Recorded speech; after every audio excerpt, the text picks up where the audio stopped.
Pagi ini saya akan sharing dengan saudara satu pengajaran firman Allah yang saya berikan judul Mencari Tuhan Sampai Dapat. Bagaimana kita mencari Tuhan sampai mendapatkan Tuhan. Kita mencari Tuhan itu sampai menemukan Tuhan gitu.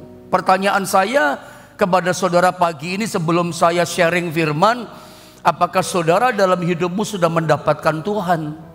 Engkau mencari Tuhan, apakah betul-betul sungguh-sungguh benar-benar sudah menemukan Tuhan dalam hidupmu? Sampai mengalami perjumpaan pribadi dengan Dia, sampai mengalami kuasanya secara pribadi. Betul-betul kita benar mengalami Tuhan, mendapatkan Dia secara pribadi. Nah, kita bicara ini, mencari Tuhan sampai dapat. Ayo sama-sama kita baca ayatnya. Amsal pasal 8 ayat 17. Saya ingin ayat ini sama-sama kita membacanya, saudara ya. Amsal 8 ayat 17. 1, 2, dan 3. Aku mengasihi orang yang mengasihi aku, dan orang yang tekun mencari aku akan mendapatkan daku. Sebelum saya terangkan ayat ini, saya ingin mengatakan dulu bagian yang pertama, satu stil perkataan yang sering kali saya ajarkan. Kata-kata ini sering keluar dari mulut saya sebagai gembala, saudara. Saya suka bilang gini sama saudara, karena kita bicara mencari Tuhan kan, mencari sampai dapat, sampai menemukan, sampai ngalami Tuhan. Hal mencari Tuhan, saya ingin ngomong gini yang pertama. Carilah Tuhan pada waktu Anda mengalami kelimpahan, ya. Carilah Tuhan pada waktu ada sukses. Carilah Tuhan pada waktu Anda betul-betul di puncak keberhasilan. Carilah Tuhan pada waktu Anda ini uangnya banyak, berhasil. Cari Dia, jangan tinggalkan Dia. Sehingga seandainya pada waktu kita mengalami kekurangan, ada stagnasi dalam kelimpahan kita, pada waktu kita kekurangan itulah, kesusahan itulah, ganti Tuhan yang mencari kita. Ganti Tuhan yang mencari saudara, ganti Tuhan yang mengunjungi saudara. Dan selalu saya suka bilang sama saudara, keluar dari mulut saya, ketika kita sehat juga sama. Ketika kita masih muda, kayak saya masih kuat, tubuh Anda masih sehat hari ini, semua anugerah Tuhan. Pakai kesehatan saudara, pakai kekuatan yang Anda yang diberikan sama Tuhan untuk mencari Tuhan. Sebab begini, ada waktunya kita gak kuat lagi cari Tuhan gitu loh. Ada waktunya kesehatan yang kita pikir saya sehat kok Pak Pendeta. Ada waktunya kita kehilangan kekurangan kesehatan kita, alias kita sakit. Waktu kita sakit, karena waktu kita sehat, waktu kita kuat, kita pakai cari Tuhan. Giliran seandainya kita gak minta, waktu kita mulai lemah kekuatan kita, waktu kita sakit misalnya, ganti Tuhan yang mengunjungi saudara. Oh, ganti Tuhan yang datang sama saudara. Tuhan gak mau berhutang gitu loh. Saya kalau bercerita sesuatu bukan satu kebanggaan buat diri saya. Apa yang saya mau banggakan? Seorang hamba Tuhan kayak saya, apa yang saya banggakan? Yang saya banggakan ya Tuhan dong. Apa gitu. Kalau saya bercerita sesuatu yang saya banggakan Tuhan, saya bangga dalam pribadi dengan Tuhan gitu loh. Kalau saya yang muda ini, saya seneng gitu loh. Bukan kebanggaan pribadi, kesombongan, tidak. Saya seneng kalau saya pelayanan saya bisa jadi berkat buat orang-orang tua kita. Wong saya ngomong juga mau nangis gitu loh. Orang tua kita yang sudah gak bisa ibadah, udah di tempat tidur, memang sudah gak kuat datang ibadah. Saya yang muda ini dari gereja GSP di Jombang bisa melawat yang tua lewat online ini. Yang tua yang gak bisa ke gereja bisa diberkati lewat ibadah. Masa tua tetap tertanam di rumah Allah lewat online. Rohaninya tetap gemuk dan segar. Saya suka cita, tapi bukan kebanggaan diri saya disombongkan. Enggak, saya seneng kalau saya bisa jadi berkat buat orang-orang tua kita, buat mama, papa Anda. Saya suka cita gitu. Seneng saya. Itu satu contoh gitu loh. Kalau kita lihat orang tua kita pun satu kali juga seperti itu. Makanya sekarang kalau kita kuat, cari Tuhan. Kalau Anda punya istri mulai agak malas cari Tuhan, suami kita pun ogah, katakan ayo cari Tuhan Pak, Ma, ayo cari Tuhan. Kepada anak-anak kita juga sama aja cari Tuhan. Karena ada waktunya kita nggak kuat cari Tuhan karena kendala kesehatan. Karena kita kayak orang tua kita sudah nggak kuat cari Tuhan. Tapi saya percaya pagi ini, orang-orang tua kita, papa mama kita memang sudah gak kuat cari Tuhan, duduk sudah gak kuat lama ke gereja. Tapi puji Tuhan, pagi ini ganti Tuhan yang mengunjungi datang orang-orang tua kita. Makanya waktu muda cari Tuhan saudara. Kita bicara mencari Tuhan sampai dapat. Mari kita lihat ayat ini kembali. Saya baca ulang, tolong perhatikan garis tracing merah yang saya kasih tanda sama saudara. Saya baca ulang ya. Aku mengasihi orang yang mengasihi aku. Terus, dan orang yang tekun mencari aku akan mendapatkan daku. Pertama saya mau katakan, kadang-kadang kita bingung orang Kristen. Pak, ini bukan Tuhan yang ngomong akunya huruf kecil, ini Salomo. Iya, saya ngerti. Semua para pendeta hamba Tuhan, bukan cuma saya, semua pendeta juga tahu. Ini ayat firman Allah, ini Salomo yang ngomong. Tapi kan selalu banyak hamba Tuhan berkata, ingat saudara, setiap kali kita baca Alkitab, baca firman Allah perjanjian lama, kita itu harus bisa melihat Tuhan di situ. Ini memang hikmat Salomo gitu loh. Ini betul 100% perkataan hikmatnya seorang bernama Salomo. Dia manusia. Tapi setiap kali kita baca Alkitab perjanjian lama, Anda harus bisa lihat Tuhan Yesus di situ. Salomo dapat hikmat dari mana? Perkataan-perkataan ini lahirnya dari mana? Dari Roh Kudus, dari Roh Suci, dari Tuhan. Sehingga banyak hamba Tuhan katakan, ini bagaikan perkataan Tuhan kepada kita yang hidup di perjanjian baru. Anda paham ya? Jadi nggak usah berdebat lagi nih. Ini kan Salomo bukan Tuhan yang bilang iya. Tapi setiap baca perjanjian lama, dengar baik-baik, Anda harus bisa melihat Yesus Kristus di situ. Ini bagaikan Tuhan loh yang ngomong sama pribadi kita. Tuhan ngomong apa sama kita dalam firman Tuhan ini, dalam Alkitab ini Tuhan berkata apa? Perhatikan, aku mengasihi orang yang mengasihi aku. Perhatikan saya pada bagian titik ini supaya jangan gagal paham. Jadi perhatikan tulisan ini. Yang pertama kali adalah Tuhan yang mengasihi kita. Ini dulu kita bicara. Yang pertama kali ya adalah Tuhan dulu yang mengasihi kita. Yohanes 3 ayat 16. Kita bisa mengasihi itu karena Tuhan yang lebih dulu mengasihi kita kan. Lewat apa? Lewat Yesus datang ke dalam dunia ini. Kasihnya itu sama, tidak pandang bulu. Kasihnya kepada dunia yang berdosa. Nangkap saudara ya. Kasihnya kepada seluruh dunia tanpa mele-mele. Yang pertama kali adalah kasihnya Tuhan diberikan kepada kita tanpa pandang bulu.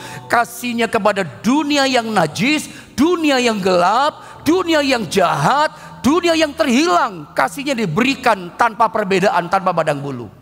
Yang pertama, kasihnya diberikan kepada kita. Tetapi kemudian Tuhan melihat reaksi kita. Kemudian Tuhan melihat respon kita. Apakah kita mengasihi Tuhan atau tidak? Yohanes 3:16 itu pertama kasihnya diberikan pada kita. Lalu kemudian Tuhan lihat reaksi kita, respon kita. Apakah kita mengasihi Tuhan atau tidak? Kalau ternyata kita merespon, kita balas cintanya Tuhan, kita balas mengasihi Tuhan, maka saya mau katakan tegas kepada Anda, Amsal 8 ayat 17 itu Anda alami. Aku mengasihi orang yang mengasihi aku. Ini kita alami. Jadi Amsal 8 ayat 17, dengar baik-baik. Ini adalah kasih Tuhan yang kedua kepada kita. Dia membalas kasih kita yang lebih lagi. Saya ulang, kalau Anda rindu mengalami Amsal 8:17, yang pertama dia mengasihi kita. Tuhan lihat respon kita. Apakah kita mengasihi Tuhan atau tidak? Kalau kita berespon mengasihi Tuhan, Anda ngalami Amsal 8:17 bagian yang pertama, kalimat yang merah tadi. Coba munculkan bagian pertama tadi. Aku mengasihi orang yang mengasihi aku. Anda dapat kasih Tuhan yang double. Ini kasih yang kedua Tuhan berikan kepada kita. Karena kasih yang pertama diberikan, Anda balas, Anda mengasihi Tuhan kembali. Lalu dia kasihnya yang kedua dia berikan kepada kita. Dia lebih mengasihi kita. Lalu yang terjadi ini berikutnya kalau kita membalas kasih Tuhan. Ada kata-kata ini. Dan ada dorongan nih. Orang yang tekun mencari aku, dikatakan apa? Akan mendapatkan daku. Bagian pertama Anda jangan bingung saudara ya. Kok Tuhan pilih-pilih kasih? Nggak pilih kasih. Kitanya nggak merespon kasih Tuhan. Makanya ada sebutan rasul yang dikasihi Tuhan. Rasul yang paling dikasihi Tuhan. Ada tahu siapa rasul paling dikasihi Tuhan? Yang pernah bersandar di dadanya Yesus? Rasul Yohanes. Ketika Yesus disalib, 11 rasul semua tinggalkan Tuhan, termasuk Petrus yang sok gagah, sok sombong, sok hebat. Cuman satu rasul di kaki Yesus. Ada tahu siapa? Rasul Yohanes. Jadi saudara jangan berkata gini, kok Tuhan pilih kasih? Kan Tuhan kasih kepada semua orang. Loh iya, kasih kepada semua orang itu diberikan yang pertama dalam Yohanes 3:16 kepada dunia yang najis. Dulu kita berdosa dikasih sama Tuhan. Anda balas gak kasihnya? Supaya saya gak berkepanjangan, saya berharap titik ini Anda memahami gitu. Baru kalau Anda balas kasihnya, Anda ngalami Amsal 8:17, aku mengasihi orang yang mengasihi aku. Lalu kemudian, dan orang, perhatikan kalimat ini, yang tekun mencari aku akan mendapatkan daku. Mendapatkan aku, kata Tuhan. Tekun mencari aku. Terjemahan yang lain berkata, dan orang yang rajin mencari aku, dan orang yang tekun mencari aku, dikatakan apa? Dia akan mendapatkan daku. Pertanyaan saya kepada saudara pagi ini, lihat statement saya, pertanyaan saya di kalimat yang biru itu. Apakah saudara semua pagi ini sudah mendapatkan Tuhan atau belum? Karena Alkitab berkata, orang yang tekun, orang yang rajin mencari aku akan mendapatkan daku. Pertanyaan saya kepada saudara, apakah saudara sudah mendapatkan Tuhan atau belum? Ini penting loh pertanyaan ini. Apakah saudara sudah menemukan Tuhan apa belum? Anda berkata, saya cari Tuhan. Anda mungkin setiap minggu datang ke gereja, iya kan? Anda setiap minggu datang melayani Tuhan. Setiap pagi Anda dengan saya doa pagi lewat online, menyembah Tuhan sama-sama. Betul ya? Kita mendengar firman Tuhan sama-sama, terima pengajaran yang sama. Pagi ini atau hari Minggu melayani Tuhan, sudahkah dalam pelayananmu, sudahkah cari Tuhan datang hari Minggu, saudara menemukan Tuhan dalam hidupmu?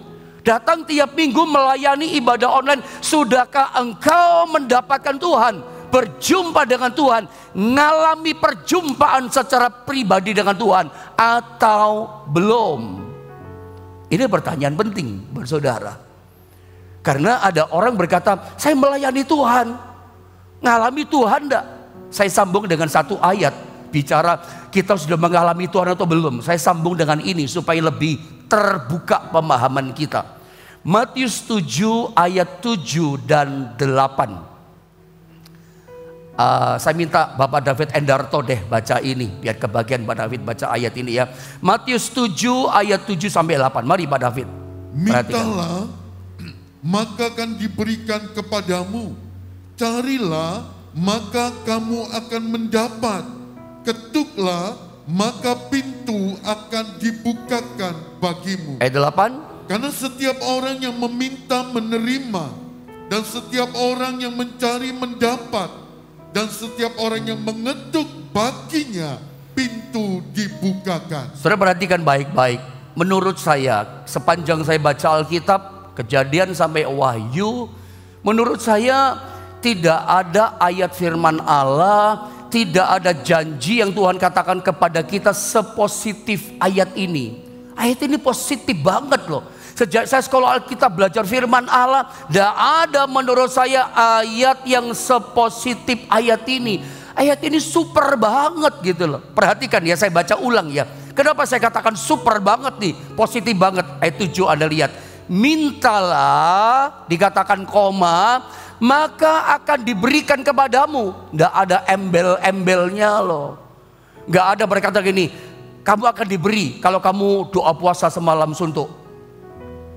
Kamu akan diberi kalau kamu puasa 3 hari 3 malam. Kamu akan diberi, pokoknya kamu mesti dibaptis dulu. Nggak ada embel-embelnya coba. Alkitab katakan mintalah, koma, nggak ada embel-embel, maka akan diberikan kepadamu. Terus begini, carilah, koma, maka kamu akan mendapat. Positif banget, super banget nih ayat. Ketoklah, nggak ada embel-embel, dikatakan apa? Maka pintu akan dibukakan bagimu.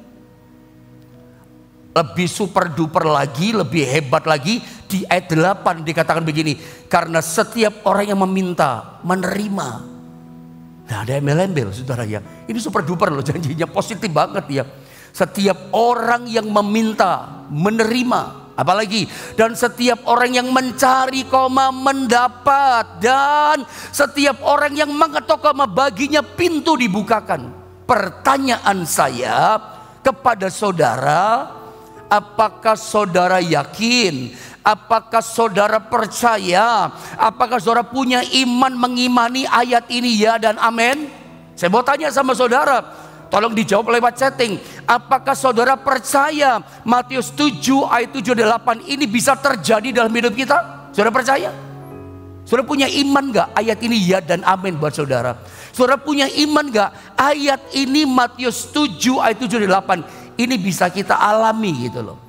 Percaya nggak ini bisa terjadi dalam hidup kita dan keluarga kita? Saudara percaya itu? Seperti Anda percaya, saya belum ngecek apakah, saya ada yang banyak lihat amin, amin. Ada yang bilang percaya. Saya sama dengan saudara. Saya pun percaya, saya pun mengaminkan yang dikatakan Matius 7 ayat 7 dan 8 ini bisa terjadi dalam hidup saya. Juga amin bisa terjadi dalam hidup saudara. Tapi dengarkan saya dulu, tenang dulu. Perhatikan baik-baik pada bagian ini.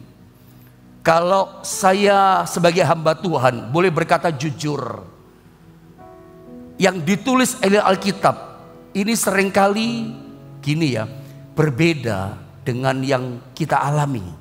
Anda nangkep ya? Mintalah, maka akan diberikan kepadamu. Carilah, gak ada embel-embel, kamu mendapat. Ketuklah, pintu dibukakan bagimu. Super duper luar biasa ini ayat. Minta menerima. Tapi jujur ya, yang dituliskan dalam janji ayat ini seringkali berbeda dengan yang kita alami sekarang. Betul apa tidak kata-kata saya? Betul pendeta. Janji ini loh sepertinya jauh panggang daripada api. Anda mulai berkata begini, iya Pak, betul Pak Yohanes katakan, saya ini memang udah cari Tuhan tapi nggak dapat. Saya ini udah sekian bulan, sekian tahun Pak, minta sama Tuhan, minta berkat, minta pemulihan, minta ini, tapi belum juga menerima Pak sampai sekarang. Betul apa tidak? Saya udah ketok-ketok pintu hati Tuhan Pak, gak dibuka-buka jalan keluarnya. Ketok pintu hati Tuhan, Tuhan gak buka pintu mujizatnya Pak. Istilah orang Manado punya bahasa, sampai tangan saya belas Pak, sampai lecet Pak, gitu kata orang Manado. Sampai belas tangannya Pak. Seringkali janji yang dituliskan dengan yang kita alami gak sama. Ini yang saya katakan tadi. Ya, apakah saudara cari Tuhan ke gereja, cari berdoa kepada Tuhan seperti pagi ini setiap hari? Apakah saudara sudah mendapatkan Tuhan? Itu loh pertanyaannya. Nangkap saudara ya? Apakah saudara melayani Tuhan, sudah mendapatkan Tuhan dalam hidupmu? Mengalami dia secara pribadi, udah menemukan Tuhan belum dalam hidupmu?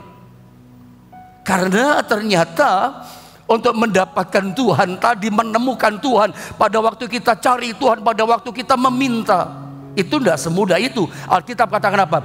Carilah Tuhan dengan tekun. Siapa yang mencari Tuhan dengan rajin, dia akan mendapatkan aku. Ada kata tekun. Makanya dalam ayat 8 ada kata, karena setiap orang yang meminta, menerima. Sesungguhnya dalam terjemahan Alkitab versi bahasa Inggris Amplified New Testament itu dikatakan orang yang meminta dan terus meminta dan selalu meminta, dia akan menerima. Dan setiap orang yang mencari dan terus mencari dan selalu mencari, dia akan mendapat. Dan orang yang mengetuk dan terus mengetuk dan selalu mengetuk, pintu akan dibukakan bagimu. Ini kan yang dikatakan Amsal 8:17. Orang yang tekun mencari aku, orang yang rajin mencari aku, dia akan menemukan aku, mendapatkan aku. Tidak semudah cari Tuhan. Carilah Tuhan sampai Anda menemukan dia. Dengan apa? Terus mencari. Jadi kalau hari ini Anda berkata, saya mencari tapi belum dapat, minta belum dapat, ada sesuatu bagian rupanya yang Tuhan ingin kita lakukan. Saya tambah beberapa ayat ya tentang mencari ya.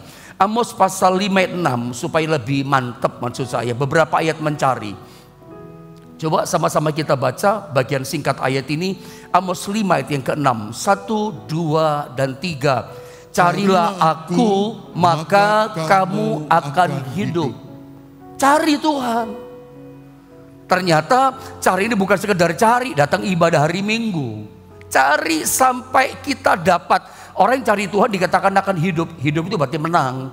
Hidup itu berarti selamat. Hidup berarti adalah kita menerima yang kita minta. Makanya hidup, sakit sembuh, buntu ada jalan keluar. Itu hidup. Hidup itu senang kan saudara ya. Satu ayat lagi biar cepat. Yesaya 55 ayat yang ke-6. Saya tambahkan 2 ayat lagi.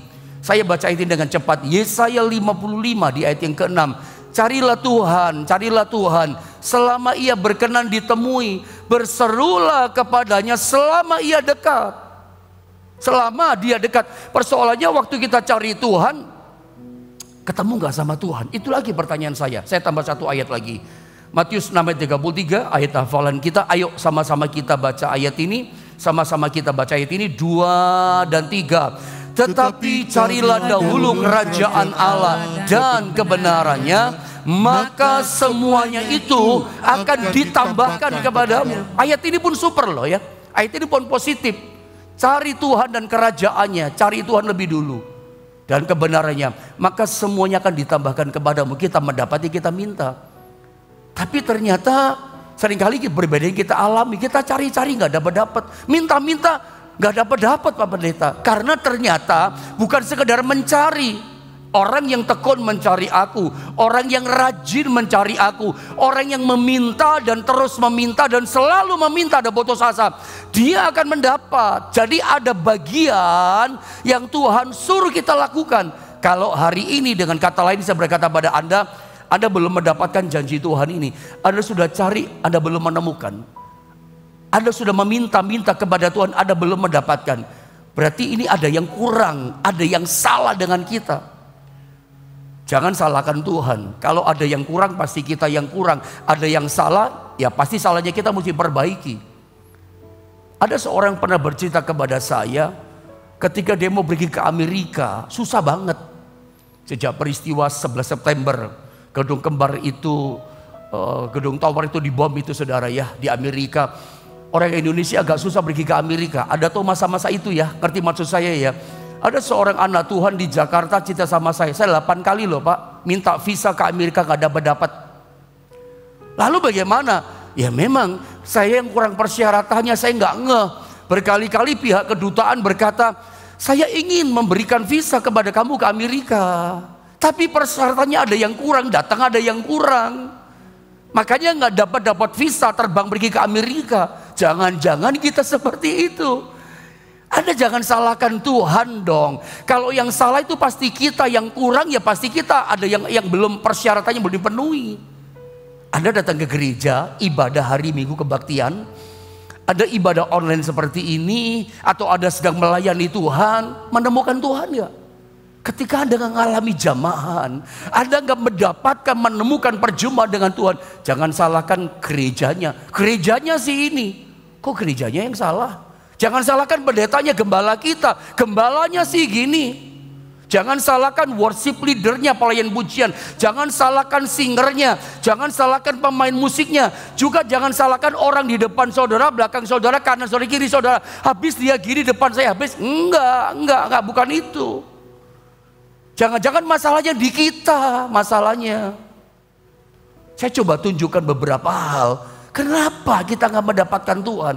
Apakah betul kita cari Tuhan sungguh-sungguh, rajin tekun sungguh-sungguh cari Tuhan? Saya kasih gambaran bagaimana kita bisa mendapatkan, menemukan Tuhan, mengalami Tuhan dalam hidup kita. Saya kasih contoh, misalnya Yudas. Yudas ini salah satu murid Yesus, salah satu rasulnya Yesus.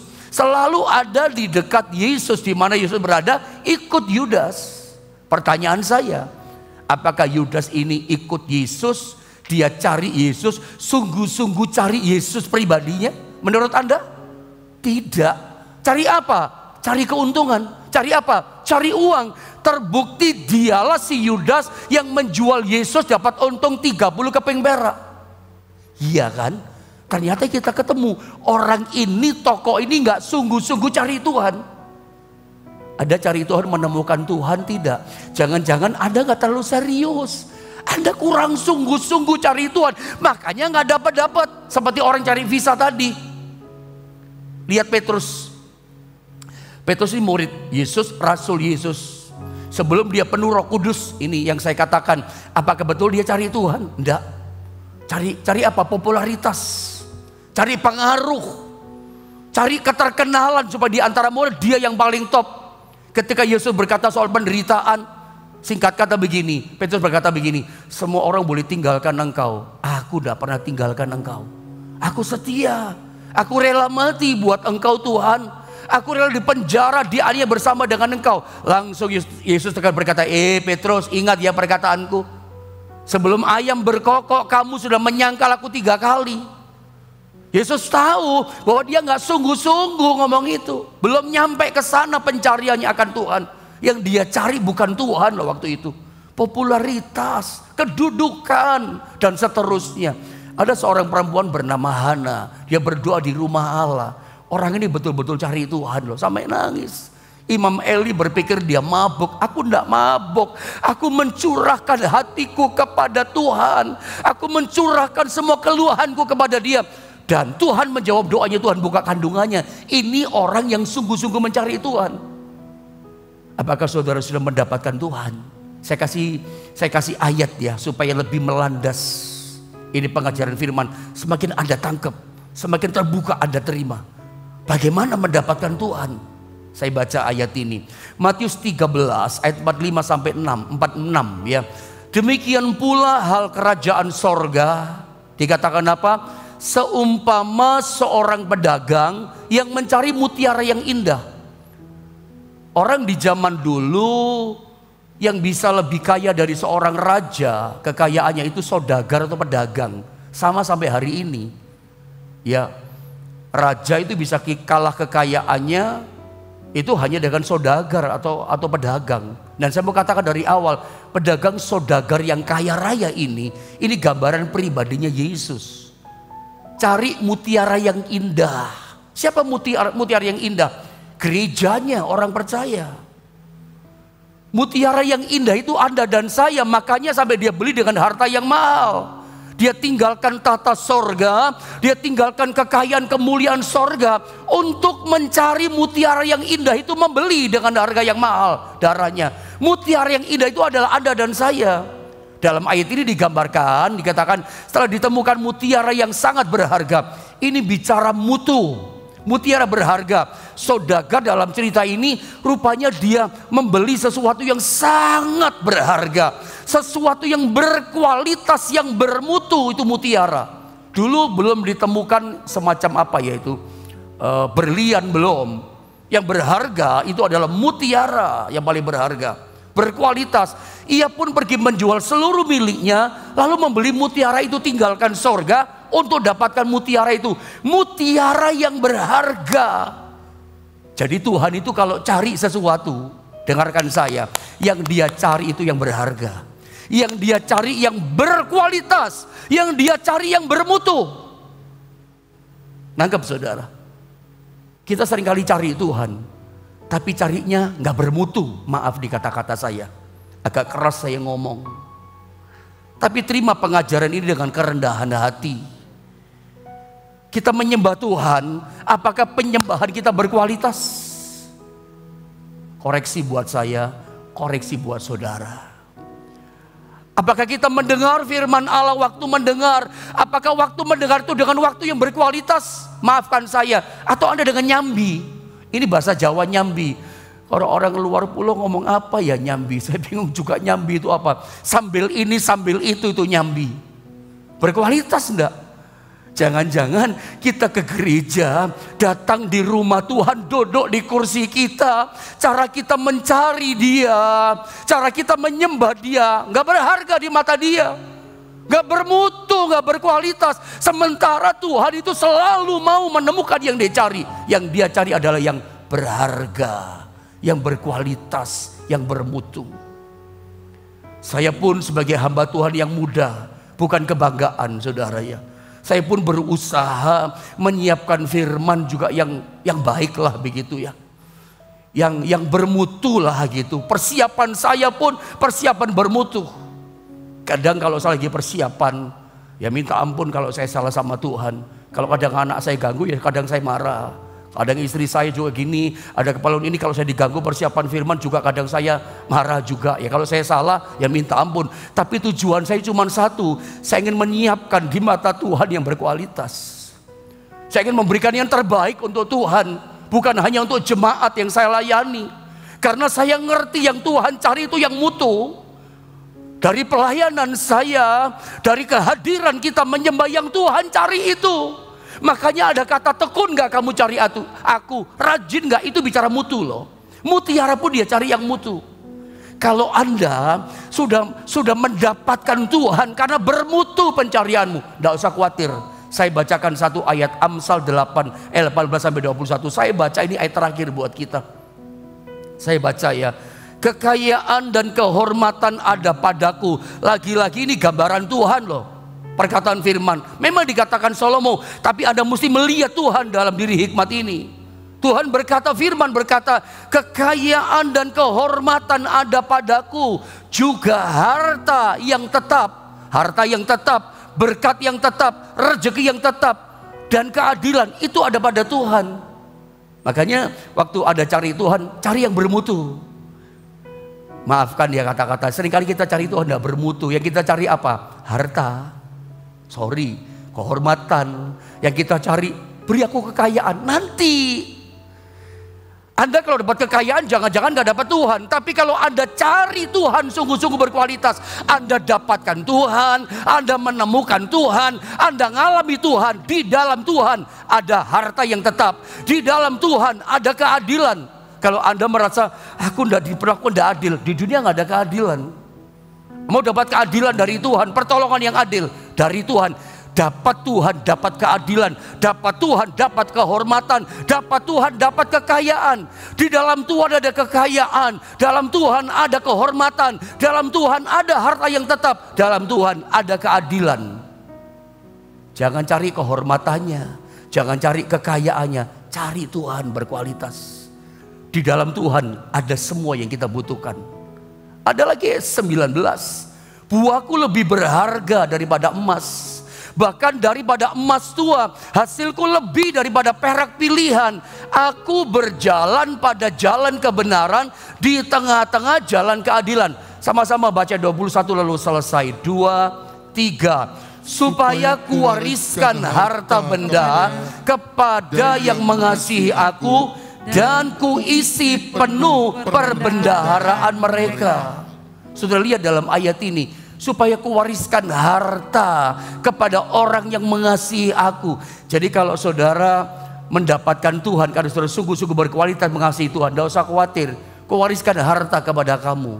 Bicara warisan itu bicara masa depan. Nangkap saudara ya, dapat sesuatu ya. Warisan bicara masa depan. Kalau Anda mendapatkan Tuhan, mencari Tuhan, dapatkan Tuhan, gak usah khawatir. Masa depanmu di tahun 2023, Tuhan wariskan harta sama saudara. Tuhan sediakan berkat sama saudara, gak akan kekurangan. Bapak yang baik saja di dunia ini, ya manusia, bapak manusia, ketika dia punya harta, untuk siapa harta? Apa untuk dia? Dia siapkan buat anaknya, dia wariskan buat anaknya. Apalagi bapak di sorga. Percayalah gini, kalau saudara sudah mendapatkan Tuhan, masa depanmu di 2023, Tuhan sudah sediakan warisan itu berkat. Harta yang tetap kepada yang mengasihi aku, dan kuisi penuh perbendaharaan mereka. Perbendaharaan itu apa sih? Dompet saudara. Perbendaharaan itu adalah rekeningnya saudara. Tempat laci uangnya saudara, itu perbendaharaan, jual beli saudara. Itu perbendaharanya diisi sama Tuhan. Bukan dikatakan diisi sampai setengah, kuisi penuh perbendaharaanmu. Caranya bagaimana? Cari Tuhan dengan bermutu sampai mendapatkan Dia. Makanya cari Tuhan yang sungguh-sungguh. Mungkin yang saya katakan ini agak keras di firman. Jujur kadang kita nyambi cari Tuhan. Padahal 1 jam berkualitaslah cari Tuhan. Sungguh-sungguh mendengar firman. Saya percaya masa depanmu di tahun depan yang diprediksi tahun gelap, tahun sulit, tahun sukar, tetap saja perbendaharaan saudara dipenuhi sama Tuhan, diisi.